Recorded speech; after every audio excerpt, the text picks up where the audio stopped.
in this video. I'm so thankful for it all, so grateful, you know. Cut out on Monday, hasn't run all week. It's too thick at the moment, you really can't see anything. Welcome back to those that followed my 7 episodes of buying the boat and being in the boatyard. I'm going to call this vlog 1 because I guess this is the start of it. This was me living on the boat, actually on the water.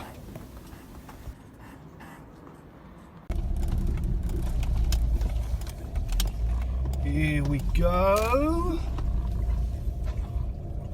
Lovely old job. So this is that car park where I'm going to park, and I'm back down this way, so that'll be my walk up Monday morning. So the Saturday morning, after it going in the day before, I just moved the boat to the other side of the river, just in case there was any issues, and I could get the boat back over there. I had work on Monday morning, so I needed to get my car over to the car park by this mooring, which you've just seen, and just get used to doing things, topping up with fuel, topping up with waters.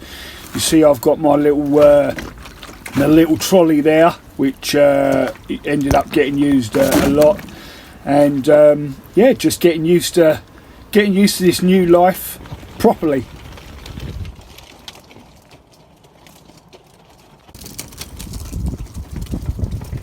Here we go.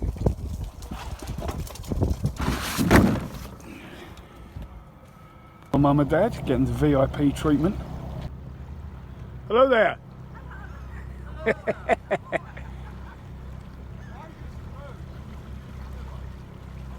It's the way to come, isn't it? That was lovely having my mum and dad come to the boat. Second time they've been on the boat on the water, but first time since it's been back in the water. And the road was shut, so they got the ferry over, but they looked after them with that, which was nice. But I'd said to them I wouldn't be able to give you a trip out because I need to hold my mooring ready for work tomorrow. So they still got their river trip anyway.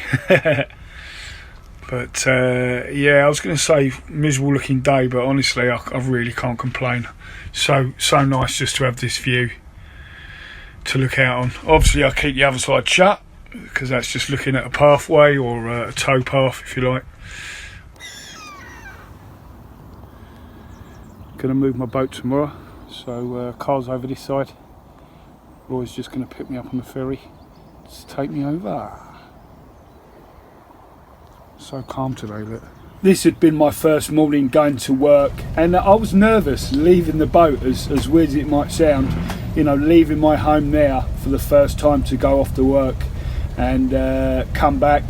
But the car, as I said, on the other side of the river, got the ferry over, and then it was time to move to the next mooring.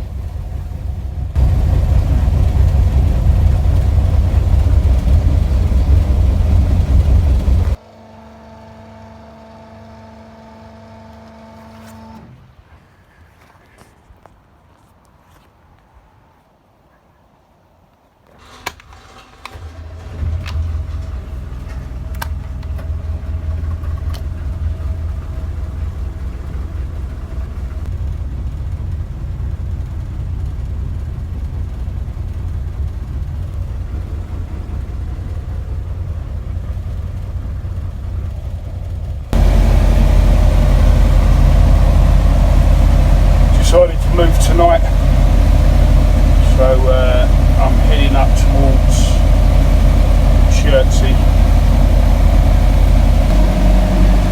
Plus the fact I just wanted to cruise.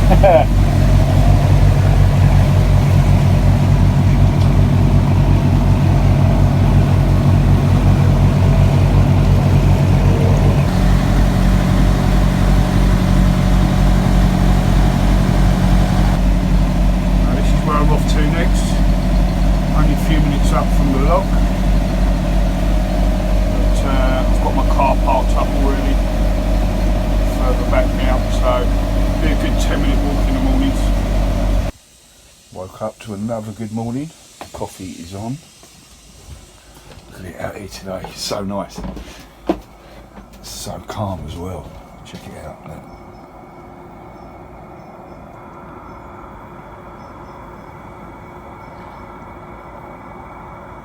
That's so beautiful. Feel proper lucky. I've worked so hard the last few years to get this point. Obviously converting a van, which I lived on for a while, then buying the boat and working on it the last 14 months. Particularly the last few months doing 85-hour weeks. But I look out this morning and, oh man, it was just all so worth it. I feel so lucky. I moved to this spot late afternoon, early evening yesterday. Woke up to this. Just sitting here on a bench with a coffee, looking out because it's just too beautiful to do anything else.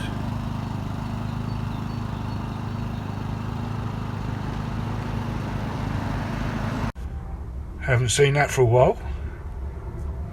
Over 100 watts on the Victron panels, and the Goal Zero, which I've tilted up, has now got 110 coming in. Yes! Considering tomorrow is going to be the start of it, I think through the week we're heading to -3, -4, and into next week as well. But look how nice it is today, man. I know we're all seeing it, but from my perspective, I'm proper loving today. I've just finished my lunch, and yet again I've had to put the camera on because I'm just absolutely overwhelmed. Not only is it a dream come true to finally be living this life that I planned since 2019, and actually since I wanted, since I was 15, all the hard work, all the planning has all come to this. But today, considering we're heading into like -2, -4 next week, possibly the week after, the sun is actually unreal.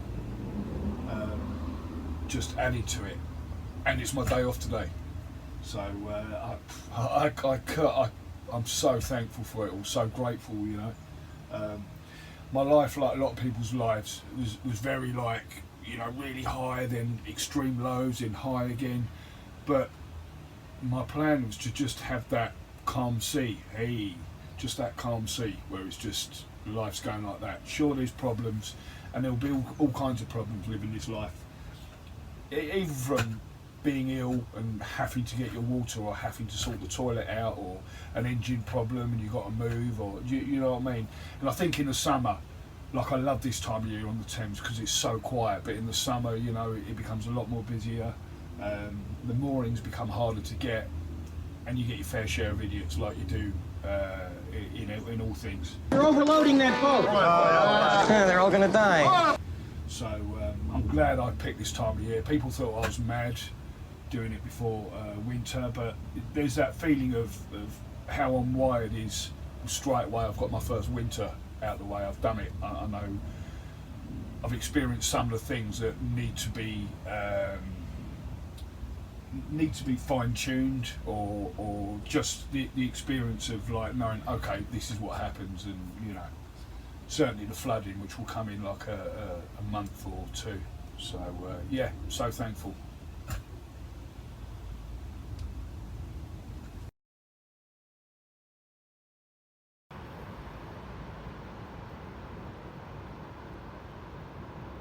It is moving day again. Not sure where I'm going to go yet. We'll go up to the next lock anyway. Decide from there.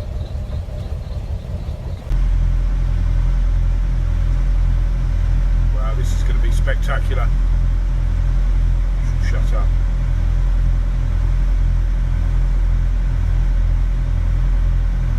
So during the week where I was going to work, I was bouncing between 3 moorings, and then on the Friday when I got back from work, headed up through 3 locks to get out the area and stayed somewhere else for the weekend before heading back down. Well, I tried to move, and I did move.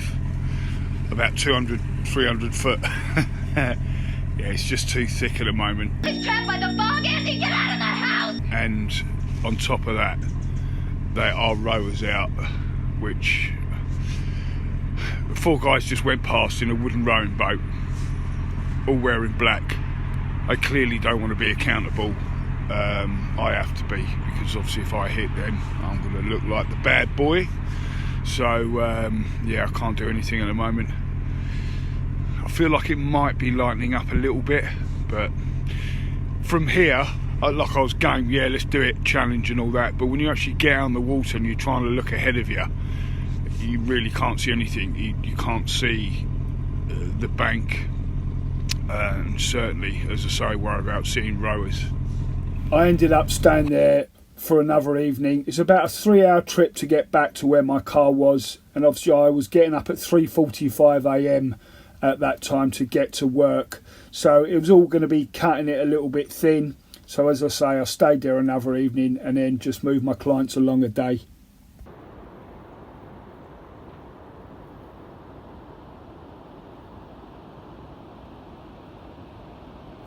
During this period, the temperature would drop into the minuses at night, and the sun would be out during the day and it would feel reasonably warm. This particular evening, the temperature really dropped, and in the morning it was extremely cold. Even the lock cut had gradually started to ice over. Don't really get a lot of that on the river, not like they get on the canals. Happy New Year, everyone. I had a really quiet one. Didn't really want to do anything, to be honest, and as corny as it sounds, at the moment every day feels like New Year's Day. It's all still a bit like all feels a bit surreal at times, you know, like you're going to wake up. So I was quite happy to not do anything. I was going to moor up at Weybridge yesterday, and then it would have been a short walk to get to the River Wey, but everywhere's red boarded, it is flowing fast, so I'm pretty sure I can stay where I am. I do keep getting paranoid though. I keep looking out, expecting to see a note on my window saying I should move. Just a little bit on red and yellow boards on the Thames. So on certain times of the year, when we've had a lot of rainfall, you'll often see at locks a yellow or red board will come out. When a red board comes out, you're really advised never to move unless absolutely necessary. Some people will say that a boat is not insured on the Thames if they're showing red boards. A lot of people argue that and say that it was originally brought in for hire craft. If the flow or speed of the river is a little less, you'll get either caution stream increasing on a yellow board or caution stream decreasing. So if the flow is starting to go down, then obviously it will say decreasing. With regards to moorings, even if it's a 24 or 48 hour mooring, you're not expected to move when it's on yellows, and definitely not when it's on reds. If you're on a chargeable mooring, nowadays they will still charge you for that mooring even if you're stuck there. Come out for a walk, so I've come down to Weybridge. This is Thames Lock, which is the first lock on the River Wey navigation, which stretches from Weybridge, goes up to Guildford and then Godalming.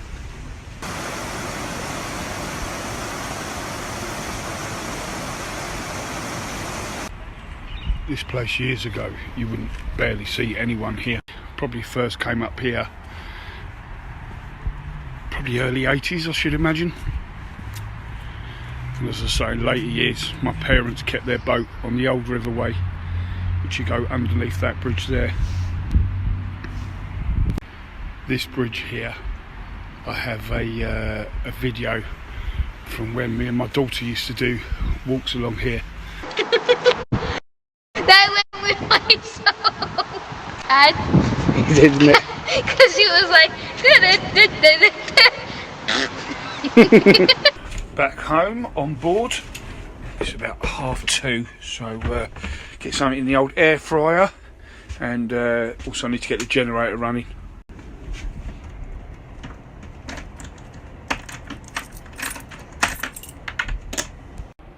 I'm currently running the generator every day for a few hours, charges up the batteries, and when I use my air fryer at the moment, I tend to run the generator at the same time as well, just so it's sort of charging up gradually as I'm taking out. So get this bad boy fired up.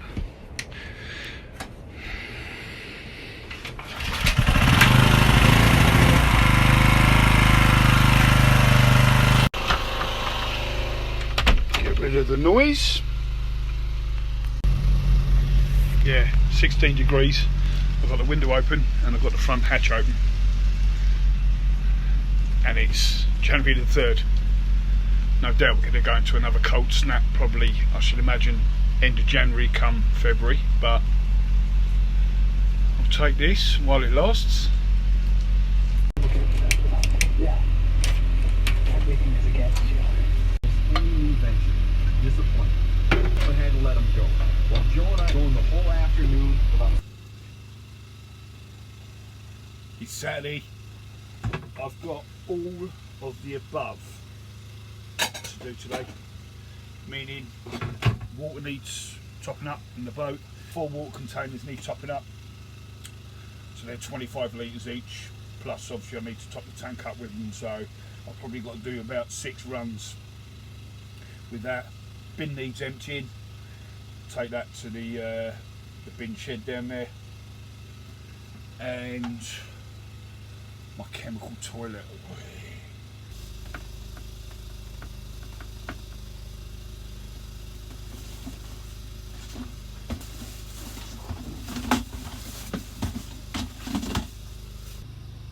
I have 2 toilets. This one is my pump out, but then there's this, the chemical toilet. First things first, dump the rubbish, go get a coffee from the coffee shop and get Jeff the trolley out of the car. The river's definitely starting to get higher now. The other side it's actually flooded, but this side it's been alright, but it's definitely getting higher now. So this is where we dump the rubbish. I love the way they try and hide it.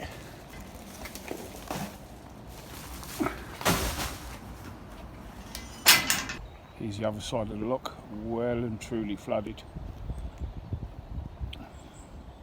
Pontoon down there, where actually no, the lady that has that narrowboat there, that's completely flooded over now. Wow. Thames is looking crazy down this side. Look at that, no pontoon there whatsoever. And that boat over the other side is actually sitting up on the wall, which this boat's there. I don't get it. I don't get that mentality. So normally I'll just carry the containers down, but I've got to do about 4 runs, I think, because my water in the boat is low as well as all the containers being empty, and the toilet need emptying out as well. First trip ready to go. Yeah, I reckon I'm gonna. Toilet time. Great fun.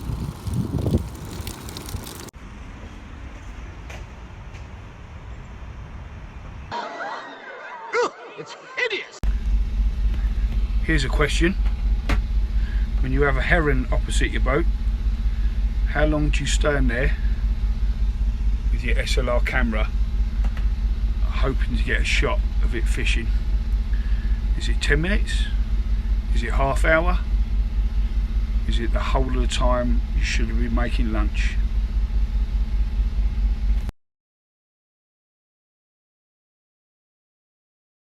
Hey, good morning. Little river update. Still alright my side. Side is well and truly flooded. See, you know, a boat there. Pontoon next to it. Completely submerged. Definitely a bit higher my side, but you know, where I'm actually moored, I've got still about 3 foot to go, I reckon. So I'm all good. But look at that. Flowing so fast. So go past the lock, there's the heron again. Seems to be his spot at the moment. Go past the other side of the lock where the boat is. So this is the other side of the lock. See, it's quite close there. The side I'm on, I've got loads. Yeah, definitely was the right move. been here for a few weeks now, and I'll stay here till it comes off red boards. To show how fast the Thames is flowing. Upstream is bursting the banks. Downstream it's been flooded for about a week. Where I am is flowing plenty fast, but the bank there you can see it's doing alright here at the moment. But yeah, just a really heavy current. As fast as it looks and as high as it is on the other side of the lock, for me looking back on this video now, it's absolutely nothing to where it would be in a year's time. Actually a little bit less. But the following flood season, if we want to call it that, yeah, things got really bad. The last big one on the Thames was in 2014. The following year I have got footage of it, and we'll come to that at some point. It wasn't quite as bad as 2014, but it was getting close. I think it was around early to mid 90s. My dad and I had come down to the Thames to have a look after we'd been to the River Way where our boat was at the time that we still had. And yeah, the Thames was bad that year as well, higher than in this video here. I'm pretty sure that was leading up to the mid 90s. So what I'm doing here is I'm going down to clean out the seacock that I spoke about in one of my episodes when I was in the boatyard. It's a regular thing that has to be done. You'll hear the ticking in the background and some air. That's actually my diesel heater running. So I pulled the filter out here, but I felt like there was reed still stuck in there.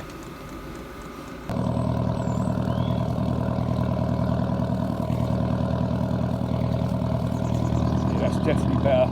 So I noticed the exhaust water, so that raw water that's drawn in helps to cool the engine and spit it out. There wasn't a lot coming out. To be honest, I thought I was going to find a lot more reeds and stuff in there. I mean, there was some, but it's definitely done something. So it's coming out spot on there.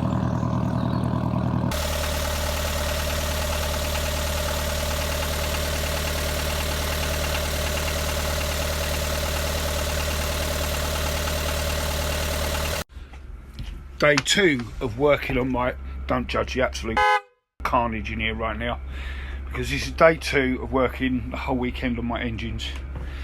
So every day both engines get run regardless whether I'm moving or not, because I help to charge up the batteries. And the one under here, carnage, under here gives me hot water as well. But this absolute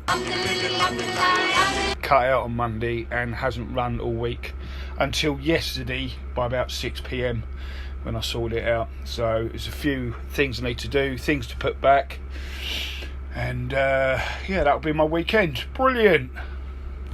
All that's left to do is refit this. So this is to suck the engine oil up when I want to change the engine oil, because obviously you can't get to the sump plug. What I used this for yesterday was where you got this hose goes to the lift pump, and obviously that's the water catching bolt that goes to the main tank. So I put this between that pipe and that pipe, obviously kind of bypassing or going through the lift pump, and then use that to pump fuel round. As soon as I did that, engine fired up, so that showed me that one of the problems was the lift pump. But didn't need to replace anything, just cleaned. There was like a spring with something on the end of it. I just sort of cleaned all that up, put it back in, and seems to be good. So yeah, happy with that.